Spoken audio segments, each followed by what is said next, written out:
Hello and welcome back to It's on the Ledger. In this tutorial we'll be showing you what happens to the ledger when you click on a blue hyperlink for an operations number. Let's look at the transaction we did for the very first airdrop we accepted, where we manually claimed a balance rather than auto-accepted a swap for Aqua or XLM. In this fourth and third line transaction, we're going to click on the blue link on the left and open the transaction. We'll put the details in at the top from the All Operations tab. We can now see the additional data available in the operation number below. Underneath this, we've got the transaction number, or the TX as it's known. Let's highlight that in yellow a minute. We've then got the summary, the transaction containing two operations, and the signature at the bottom.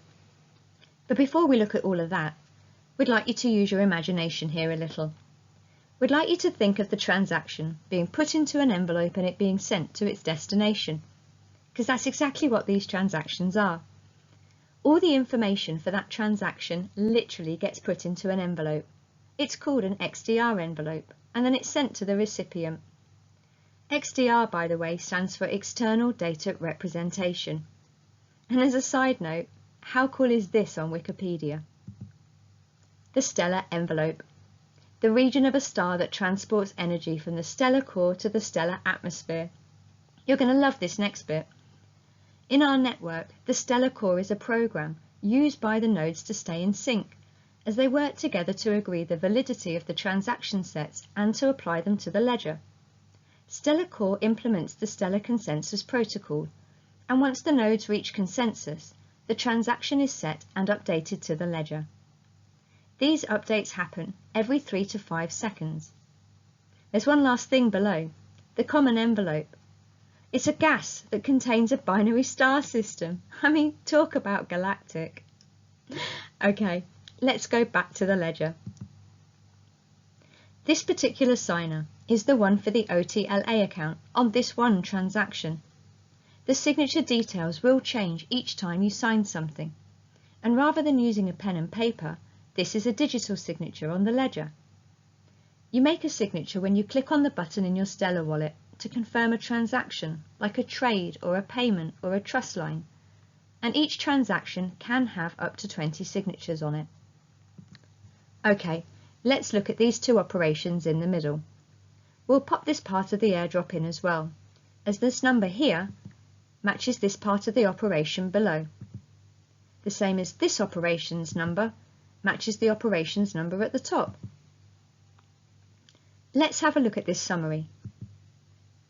Over on the right, the transaction was processed just before 2:30 p.m. on the 9th of June 2022, same as above. And we can see the fees below. We could have been charged a maximum of 0.02 XLM. In this transaction, we were actually charged 0.00002 XLM. And did you know these zeros after the decimal point actually have a name? They're called stroops. And because Stellar works with 7 decimal places, we were charged 200 stroops. Over on the left, we can see that the transaction was successful and that the ledger number is 41247120. We'll come back to that in a moment because we'll be jumping pages. Underneath, we can see the IOTL account was the source account for that transaction to go to.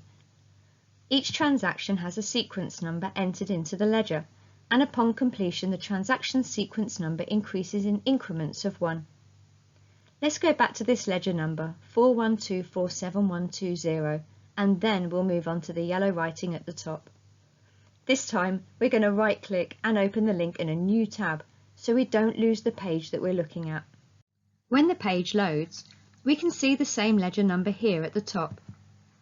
Imagine that each ledger number is the page of an accounts book, and this page is page number 41247120 within that book. We've got the summary box underneath, and the transactions within the page of this book, they follow on in the ledger transactions. We're going to go back to the top and have a look at the main summary box in a bit more detail. let's bring the transaction back as well from the previous page. The timestamp on our transaction matches the timestamp in the summary, and beneath that we've got the ledger hash.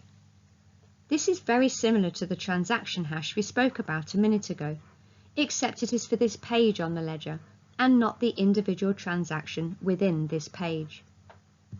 There were 377 transactions, and they had a combined total of 774 operations. We know that to accept one airdrop, there are 4 operations within the transaction, so it's easy to double the number of operations within the transactions. Of those 377, 167 of them failed. We've got the total existing supply of XLM at 105 billion, and that number will never change. The base fee is 100 stroops. That's the minimum on every operation per transaction. We had 2 operations, so it cost 200 stroops. All these base fees from this ledger page are added to the fee pool beneath. Remember those tiny fragments of XLM that were moving from our wallet a few videos ago? Well, this is that, and currently it has 2,715,152 XLM in it. The protocol version is number 19. This number represents the version of the Stellar Consensus Protocol. We mentioned the nodes a moment ago, where they agree the transaction that we sent off in our envelope and then confirm it on the ledger. This version of the protocol came into effect the day before, on the 8th of June 2022. Above, the prev and the next are exactly that. They move the ledger page either forward or back. If we click on Next, the ledger sequence has gone up 1, and if we click on Prev, the ledger number goes down 1. OK, so we've explored the ledger sequences. Let's go back and take a look at that yellow string of numbers and digits. It's called a transaction hash. It's a unique string of characters that is given to every transaction that is verified by the nodes and added to the blockchain. In many cases, a transaction hash is needed in order to locate funds. If you bring the record of a transaction up, or have received one to look at, you'll need to know where on the ledger to type it and how to recall it. Cast your minds back to the very first video. Remember the search box, where we put the address or the Federation address in to find an account? Well, if you click on it, it also shows you what else you can search for here. Asset codes, TX hash, account address, or the ledger sequence. The ledger sequence we saw in our transaction box a moment ago, and the account address we've already looked at too. There's TX hash and asset codes left, and we'll be covering assets very soon. It's the TX hash in this tutorial that we're interested in, and TX is the abbreviation for transaction. So if you see the words TX hash written somewhere, you know it's the transaction hash in yellow at the top that's being referred to. So let's copy the address from the left, and on the keyboard we'll press Ctrl+C to copy and then a Ctrl+V to paste in the search box and press Enter. Ta-da! We are back where we started on the first page looking at this transaction. Now, there's only one part to these transactions we haven't covered yet, and that's these memo texts.